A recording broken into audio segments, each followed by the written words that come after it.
Yeah, so I'm sitting here with Parts Project. How's it going today, Alan? It's going pretty good. Uh, I got my day off today. That's nice. I'm picking up a little bit of distortion on one of my headphones for some reason. Vintage distortion? Try now, maybe that's good.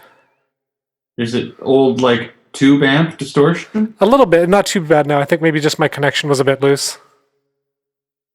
It's emulation from. See, in 60 years from now, people are going to be emulating live stream distortion That's right, yeah. for their tracks and stuff. Yeah. They're going to be like, "Hey, uh, it's a lot cheaper just getting the plug-in than getting one of those old computers and Yeah. using like Wi-Fi like we used to use." Because there'll be no distortion at that time. Yeah, it'd be a thing of the past. Yeah, people will miss that weird, like glitchy sound that we're so used to now. Yeah, that strange scrambling.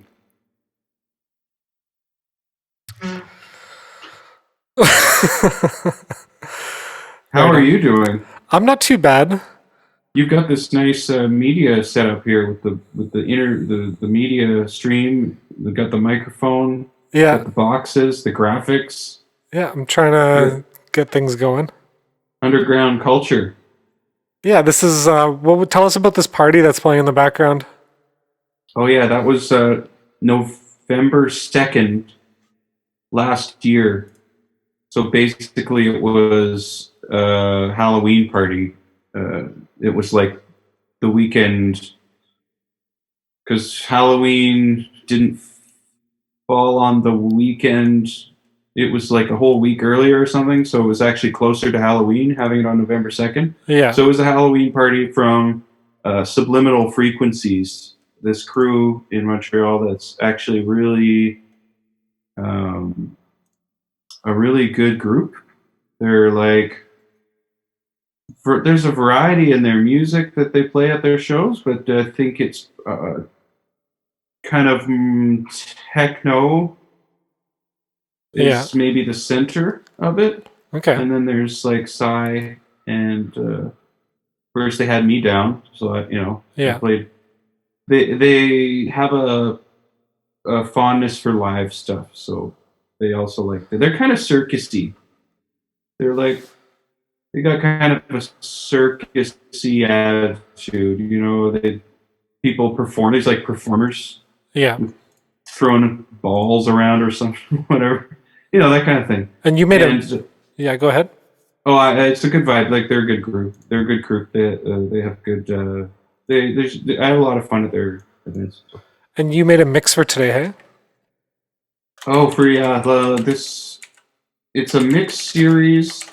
Um, this dude Sylvain, he's got it's called La Face B, Yeah.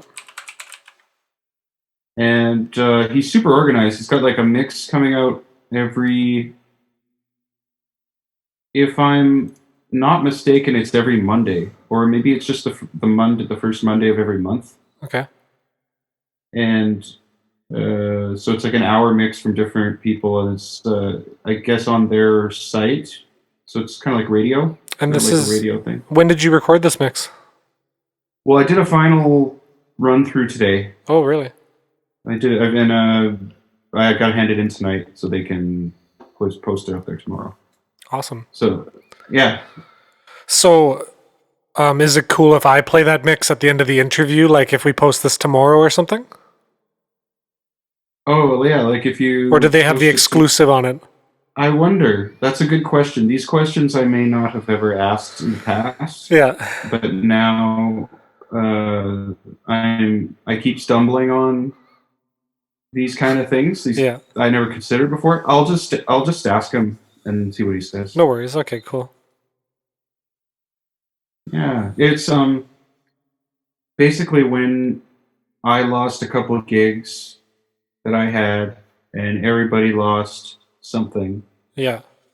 2 months ago, I guess, Yeah. something like that. Um, I lost kind of a big gig. I was supposed to open for Mazurg, this guy from France. He does like live,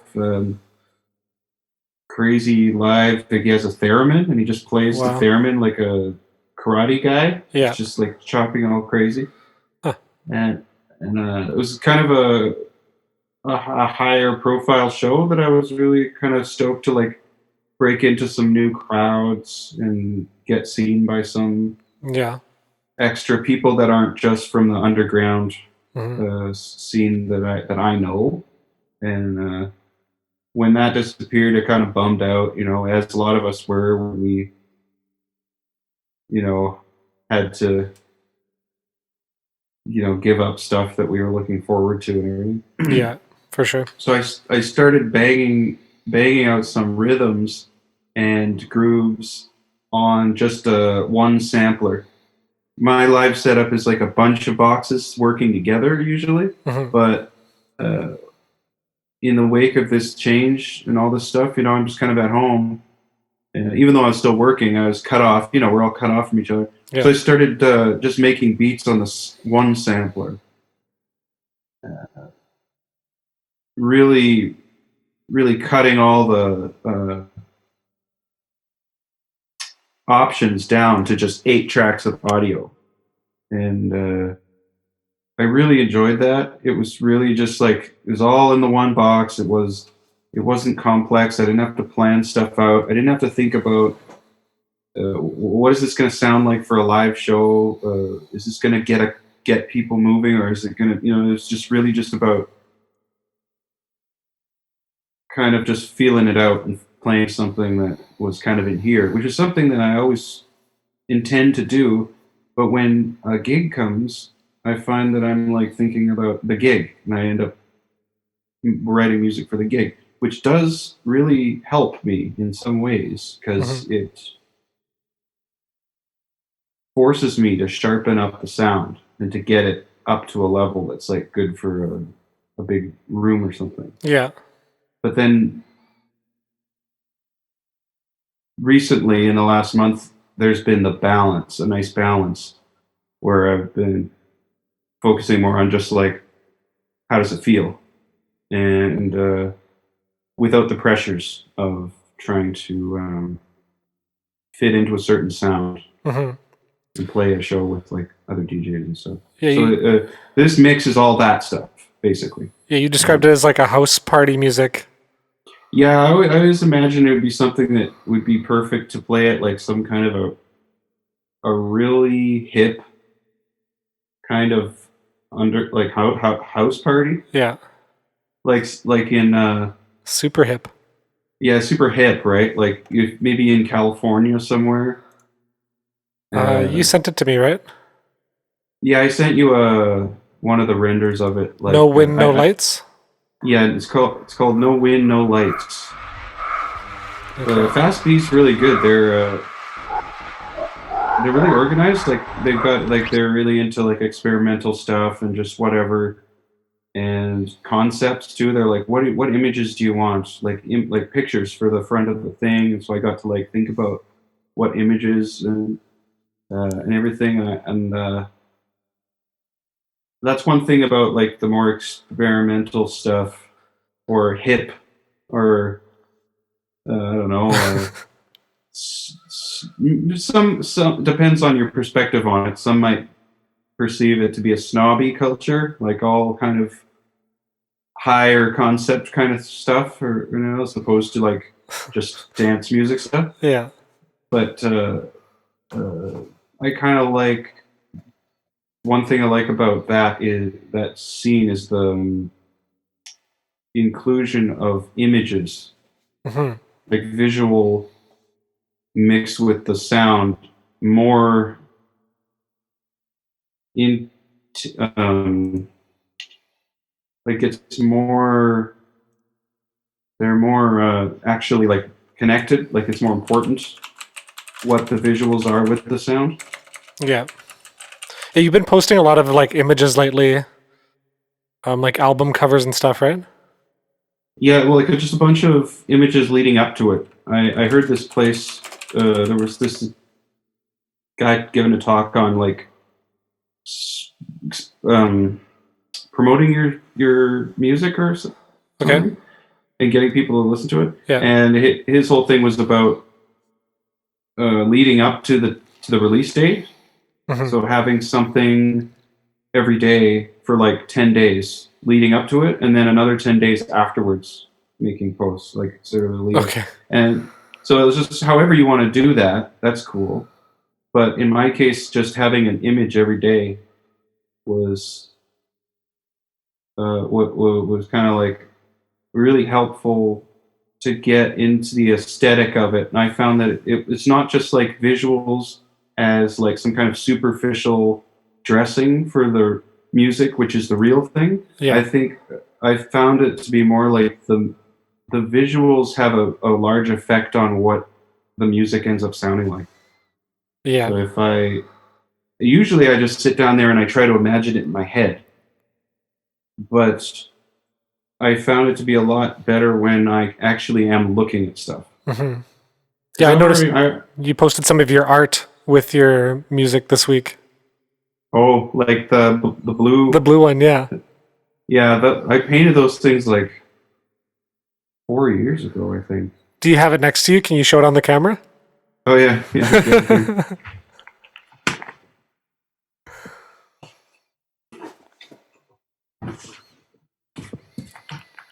Like this is not the main art, the main visuals for the mix, but this Yeah. is just one of the things. Aesthetic as hell. Yeah, and Parts Project, I always imagined the color to be more blue Yeah. for some reason Yeah. for just the Parts Project aesthetic. It was blue and gray and Yeah. kind of a little grainy and dusty or whatever. These are Hmm. some other ones. They were all in a series. You can tell I kind of like So organization. it's almost Japanese on that one. Yeah, I like the concept of like a series of stuff that's all kind of the same, Yeah. but with different things in it, you know? Yeah, for sure. So I've been getting into that, like the whole identity or packaging Yeah. of the project kind of. Yeah, I noticed for a while there you were doing like different types of art. Like you had the one was like a crow on the front or like a raven.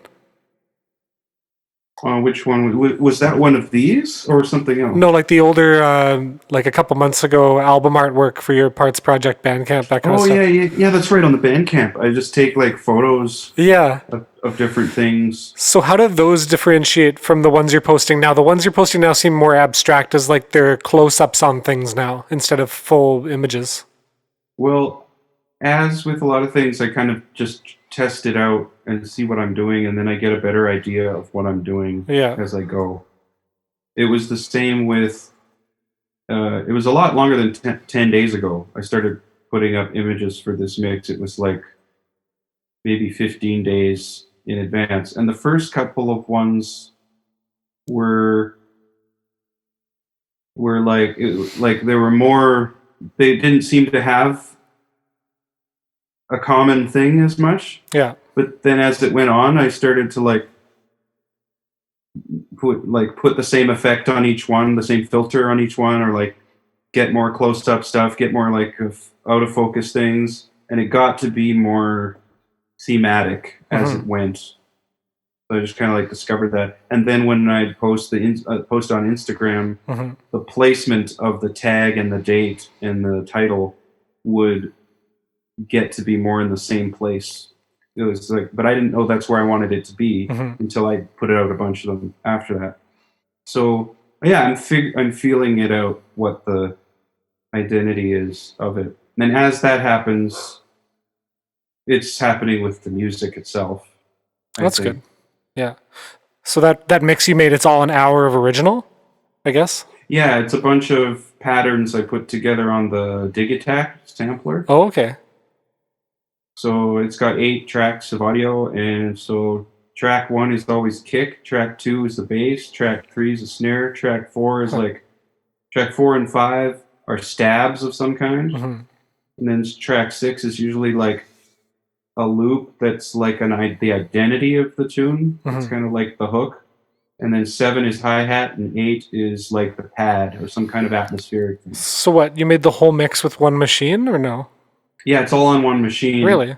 with a variety of samples. Yeah. Because on each pattern you can have a whole different group of samples. Yeah. So then you just switch from pattern to pattern. And the oh, well, I made all the sounds are on one machine, Hmm. but the Octatrack is processing the sound and doing like a live loop Hmm. of the main signal and then routing the live version to the mixer, so then I can like switch it over and change patterns and then actually mix the new pattern with the sampled loop, so it gives the effect that it's actually mixing.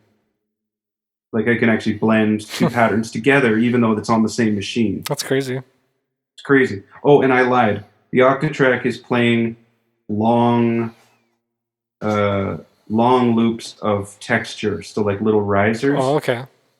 just like little risers and hits to kind of flow the thing along. Yeah.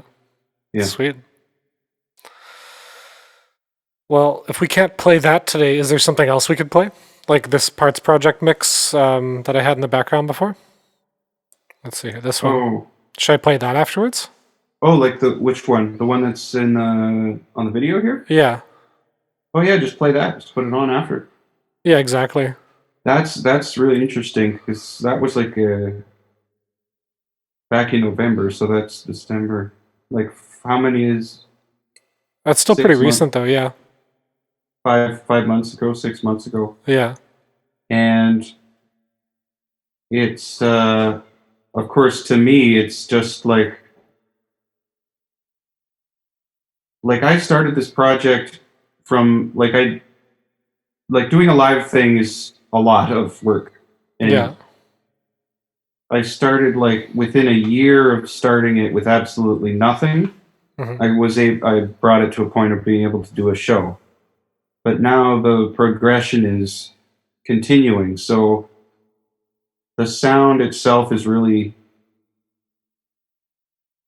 pushing forward. I think. I don't know. It's me. I mean, I just have to leave it up to people to experience it how they want.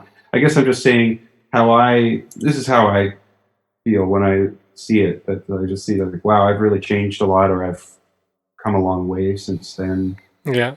But there's definitely some things about it that I want to keep, like the breakiness and the like the simple kind of just warehousey sounds, and Let's I see. guess it's just a matter of like that personal progress, that personal journey. I guess you're Yeah. always going to want to get better and everything. But that was fun. That was a really really cool night. Uh, I don't know how that happened. I was just lucky. This guy Pierre mentioned me to the guy who run the show. Yeah. But for some reason, the guy just listened to it and just said, "Yeah, sure." Even though he'd never really seen me play live before, he just kind of said, "Yeah, okay, let's have him on there." And he put me on at like 1 o'clock, and I played from 1 till 3 like in the main room. Wow. And that was like my first. I had not done that before, Yeah. so. Uh, oh well, I did Timeless Festival. I got to get in because the Basics crew and Music Me Love crew, these Hmm. really good bass crews, got a stage at Timeless Festival. So I knew the one guy there from back in the Tertullian days, so he had me play there. So it was kind of like my second time playing. This video here was like the second time I'd played for like a crowd of over 100 people. Do you have any video of the timeless one? Unfortunately, not. There wasn't anyone really on top of that night. The Yeah. only reason there's a video of this is because it was crazy. They just had a live stream. They live streamed the entire party, and it just went straight to YouTube. Yeah.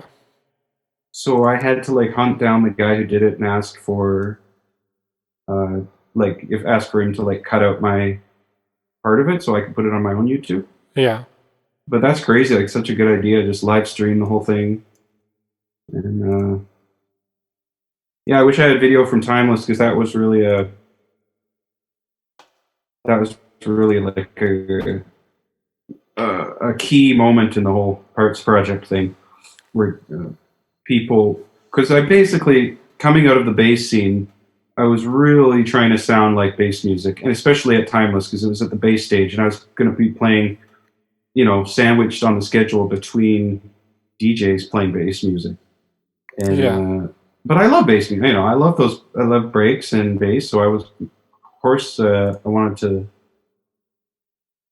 It's not that I don't love it. It's just there was kind of that extra pressure to be more like them. Hmm. But and as a result, it came out like I think trying to emulate like I sort of make it sound like I was doing it not genuinely, but everything is part of the journey. Like trying to emulate bass music really helped me to learn the live setup uh, extra well because I don't think hardware using hardware to play live is as naturally conducive to say styles like dubstep or drum and bass, Hmm. where there's like these build-ups and then these drops and lots of breaks in between and all this crazy sort of breakbeat variety, as it is for say techno and house that just more kind of rolls along the way that hardware does. Yeah. So really having to like force these machines to create that effect of like the intro, the drop, the sort of like breakdown drop part, and then a little like and then the breakdown, and then another build up, and then a second drop that sounds different, and all that stuff that dubstep does. It was really like that was more challenging, I think, than it would have been just like, hey, let's build the grooves, you know, let's Yeah. just build some techno or something like that. So I'm glad I did that, and now I think I'm just relaxing a little bit more into what I want to be, and because in Montreal it's super techno and it's also really experimental here. There's a huge experimental scene that I've just never been a part of. Yeah. I've just I came here. I was looking for the bass nights. Hmm. I went straight to bass drive, with my CDJs. Yeah. Yeah, play dubstep, Yeah. and Tertullian. Like let's make dubstep and send it to the all the producers and the Yeah. labels and try to be like that. And now I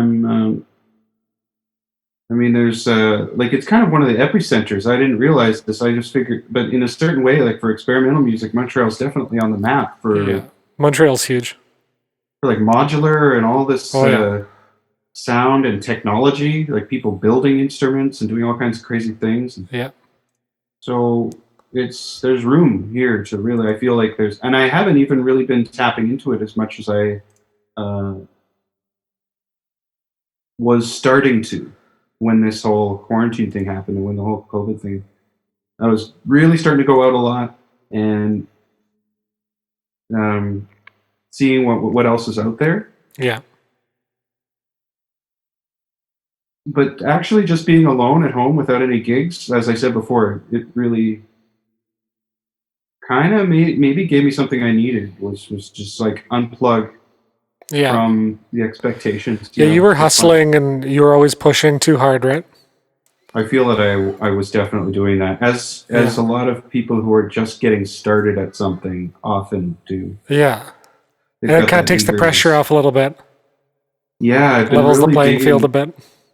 Yeah, just being, yeah, totally. Like no gigs, just making sounds. It's live streaming is intimate. And most of these beats in the mix, I started them while just streaming on Facebook. Hmm. Yeah. So I would do like an hour and a half of just actually creating the beat, which is really boring to watch. You're Hmm. basically hearing the exact same thing for an hour, and it changes so slowly. Like it's not a performance, right? Yeah. But just having people, oh yeah, that's something I noticed was I don't know if you ever made a track by yourself, completely by yourself for like 9 hours, and then as soon as somebody listens to it, I don't know if it's like this for you as it is for me, but as soon as someone listens to it, I feel different. I hear the music differently than I did when I was making it by myself. Yeah. Someone walks into the room, and Exactly. Yeah. instantly I become aware of things that I needed to change that I never did before, or that Exactly. would have taken me a lot longer to figure out. Yeah. I get that all the time for sure. I would get more help from somebody with creating a track from them just walking into the room and standing there silent than most of people actually like giving me tips like, hey, why don't you do this or do that? Yeah. So live streaming these beats while I was making them, I think it really worked. Like it really got the grooves out. And once you've got good grooves, you can make quality. You can sharpen it up and fix it up and everything. But uh, I like just finding something that's alive, that's really catchy, and then if I really want to, I can like figure it out after if I need to make it better. Hmm. So yeah, that was like I believe in interactivity, like mine, what I'm making, and the people listening to it being kind of one and the same Yeah. process. It's not like here I'm here and then people are over there.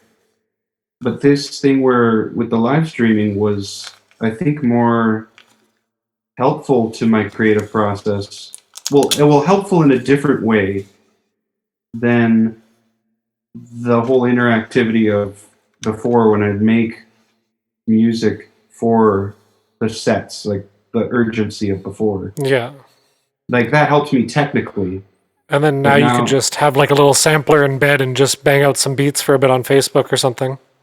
like that was dope. That Yeah. really felt honest and I've been turning my eyes towards this whole lo-fi hip hop scene as well, and Yeah. the SP404 sampler Yeah. especially. Okay.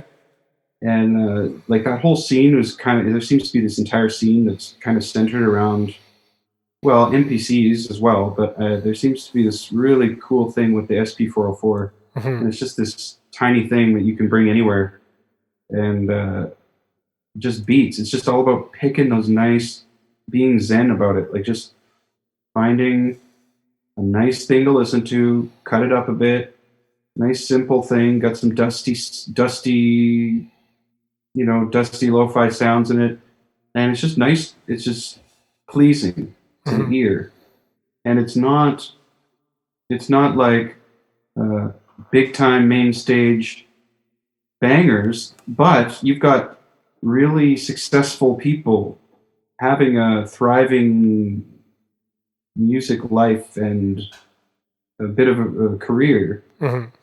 uh, going in that direction. There's like a huge scene for that. And I'm not saying like I want to emulate that, but I'm really getting inspiration from that. Like it's Yeah. telling when I see a scene like that, it tells me it really is okay to uh, do what you want. Hmm. Like there's scenes for it. I think I was like I love the bass music scene, but Yeah. it was like this. Hmm. I wasn't. It was like kind of boxed in. So Makes and sense. garage, I love garage. And garage and how like garage finds its way. I think you might hear in the mix too. Like there's shuffle. There's a lot of shuffle in there, Yeah. and what it lacks in high production Hmm. value, it really has some life to it. In the like it does for me anyway, Yeah, it and sounded that's super what I. fun. I listened through just a little bit, and it sounded really cool. Nothing like I'd ever heard you do before. Yeah, it's definitely. I haven't really done this before. At least not with this uh, focus. This kind of focus and determination. Yeah, Like exactly.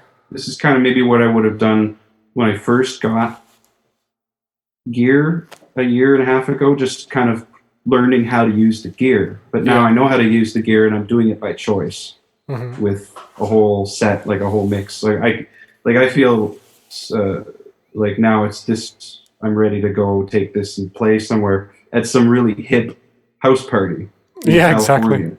Yeah, If only those which still might existed. actually be what most of us will be doing at first. Yeah, Maybe exactly. more house parties before the venues really get rolling. Who knows? I Yeah, don't know. I But really I'm don't really know. looking forward to. And plus, that's what another. Let's. I mean, as a side note, another thing I love about this way of doing it is there's way less gear to bring to a show to play for Like, people. just bring the one machine. I could just bring the one machine, or if I wanted to do like the whole blend experience that you hear in the mix, I could just bring the Octatrack and the mixer. Yeah. But that's still like three small. pieces. Like that's basically it's like a backpack, you know. Yeah. Whereas before, if I like for the real like parts project main stage thing, that's like a heavy case. Oh It's yeah. like it's like Yeah. heavy, you know. How many I units would you bring? Yeah, for the main for the main show, Yeah. like for the big yeah, that's like the TR8S, which is like this, and then the Dig Attack, and then the Octatrack, and the DJ mixer, Yeah. and there's like a stand. Oh, and the model samples for hitting the pad. So about five, like the mixer, two, three, four, about five things. Hmm. And then if I wanted like that extra effects unit, I'd be bringing the SICK, I'd be bringing the RMX or something to have effects on everything. So it's like this whole thing, and I've figured out how to actually transition things with that, and I kind of like it. And it's Yeah. good to know that I can fall back on that if somebody's like, "Hey, want to play the rave?" Yeah. I could like put something together. But I really want to have like a nice listenable quality to my music. Get a bit deeper, have images, have an aesthetic, Yeah. and have it be something that people out there wherever can just like get this, bring it into their lives, and then listen to it while they go about their lives, Hmm. and have it become a small part of the soundtrack to their experiences. Yeah. I'll throw it on the old iPod for sure. Yeah, it's definitely something to put on the iPod, and because this whole there's this whole like lo-fi study aesthetic. I don't know if you see those things. It's like music to study to, Yes, of course. and there's like that anime sort of Yes. aesthetic there. Yeah. So just sort of a little bit inspired by Lo-fi that. rap And beats to study to. yeah, totally. Yeah. I love that. You know, but I don't. You know, I probably won't. Uh, This is like the one you're talking about. that's yeah. Play that. Oh.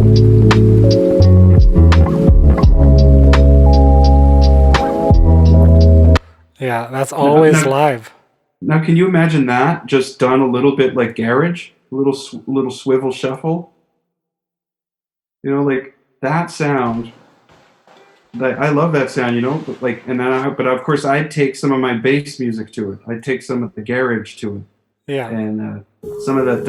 I maybe do it up at 140. Maybe do some like old like Code 9 sounding stuff. Put the Code 9 rhythms in there, some old Yeah. Melanistics, Yeah, you know, that kind exactly. of thing. Just but on the real old school type tip, you know. But that's what I think. I haven't allowed myself to be inspired enough by other genres of music. I just listen to a whole bunch of dubstep and then try to make dubstep. Yeah. But dubstep came from so many other things. Like you had dub heads and garage heads and hip hop people. They're all coming in and making beats. They made beats before. Hmm. But me, I'm just listening to just pure bass music trying to produce stuff. Yeah. But it's changing now. And I mean, I'm getting more. I'm trying to be more open and more influenced by other things. I think Montreal maybe had a hand in that. You know, exposing me to a lot more like techno and stuff. Way more. I mean, I could have gone to techno shows in Yeah. Winnipeg, but You didn't start Bobby Terrence until you got to Montreal. that's right. I think Bobby Terrence was Born out of a Montreal. we're not. No, we're somewhere between Montreal and Winnipeg right now. Yeah. On the internet. Yeah, we're on. Yeah, that's where we are. Yeah.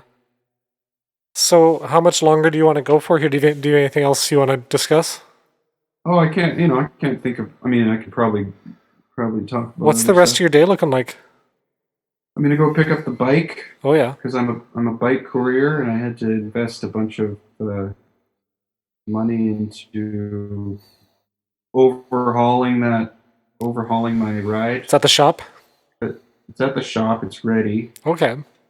That's exciting. and yeah, that's nice. It's gonna be nice. It's ready for the summer. It'll be a nice, Hmm. confident summer. Cool. I think I Riding around. think I could go for a bike ride after this too. Yeah, you should do it. Yeah, it's supposed to be nice out for the next week. Nice. Yeah. Yeah, it doesn't look like any rain here or I anything. think that cold snap is going to leave today and it starts to get nice tomorrow. Probably those trees will be a little bit skeptical. Yeah. Like, hey, you said it was good before. Yeah. We'll see. We'll see. Should be. It's kind of nice biking in the cold, though. Yeah, I find that biking keeps me warm, and like I don't Exactly, like yeah. my bike all winter, Yeah. and the only thing that gets cold on me is just my hands. Was there a lot of snow in Montreal? Oh yeah, it gets super snowy. It gets like, but it melts though. Like it doesn't Do stay. you ride a Like fat Winnipeg. bike or a fixie? It's neither. It's just a. It's a one speed? It's an old. No, it's like a eight. It can 8 speed thing. Wow, you ride an 8 speed in the winter, eh? I guess it's multiple speeds. Like Yeah. it's and then studded tires. Oh, okay. I did the studded tires once. Oh yeah, Yeah, it works. Why not? Yeah. I think it works. Yeah. But after 3 winters, now I think I might not need them. Okay. I got the feel for it. Sure. But How often does your chain come off in the middle of winter? oh, not so. I mean, Like just once a season? handful of times. Yeah. Just put it. I just put Throw it it back back on on. there. That's good. But it gets the like when it freezes because Montreal is not just cold and snowy. It Yeah. changes so much. The fluctuations drive you crazy. Yeah. So it's slushy rain Hmm. and then snow and then freezing and then it like melts again Huh. Yeah, and it then did it that here like too. goes all over. Okay, it does it there. So it's weird for the bike because then all this water gets into the pieces and then if it freezes, then it's really weird for the hub and all this stuff. I Oh, don't yeah. know. So it's really like I put a lot of money into keeping the bike alive, 'cause, Yeah. but luckily because I work using the bike, it's all tax deductible. Like all my Okay. phone, everything's just taxes, claiming business expenses. Yeah. That was the sum. So Exactly. depending on what you're doing, like I work. I don't work from home, Yeah. but because I can claim certain things at my home because uh, technically I repair my bike sometimes at Yeah. home. So then I can claim hydro. I can claim Right on. stuff like that. That's pretty cool. But hopefully I'll be able to be claiming more on my music gear Yeah, exactly. in the future. Yeah. Get a few more, whatever. Get a bit of, get a couple, get another couple more gigs a month. Would be nice. For sure. Well, we should do like an online festival or something where we each like have an hour and do a stream or something. Yeah, it'd be dope. Yeah, we should think about that. I I don't have a lot of experience setting those things up, but I have taken part in one so far. Yeah. And I have like if you tell me the settings on OBS, Yeah. I know where to go and set it up, and then Exactly. I'm in there. I'm good to go. Yeah. Cool. Okay. I Well, could do some of my crunchy study music. yeah, it's gonna be great. Um, yeah. So I should let you go. Do you have any final thoughts, Alan? Oh, just like do it into it, add it into it. You just got to do, just tune your attitude in, and just do it to it. Well, thanks so much for sitting down with me today. This is Parts Project from Montreal. I'll be playing his little mix. It's a little mix, right? It's about an hour. Yeah. So I'll play that to close out the show, so you can just listen to that. Do you want to tell us more about what we're watching? Like what? Oh this, yeah. what That's this right. You're event gonna play was? this one. Yeah. Yeah. That's just the live stream of Candy Shop 6, Subliminal Frequencies last Halloween party, last November 2nd. Yeah. They're a great crew from Montreal, good vibes. And this was me from like 1 a.m. to 3 a.m. Awesome. doing my live business, at the rave there in the main room. Do you have like a website you want to plug? Oh yeah, well, Parts Project. Just check out my Bandcamp right now. I've been putting more attention on the Bandcamp rather than YouTube, Yeah. but there is all the videos I've done in the past on YouTube. So catch up with those, and then hopefully I'll have some more. I Is just got to it get a better camera. is it So partsproject.bandcamp.com? I believe so. Okay. I mean, yeah, it's got to be that. Yeah. Okay. Something like that. Just check it out on all the socials, And, Bandcamp's probably the hottest place to be right now Yeah. for that. Cool. Right on. Thank you so much, Alan. Yeah, cool. Hey, thank you, Theo. Cheers.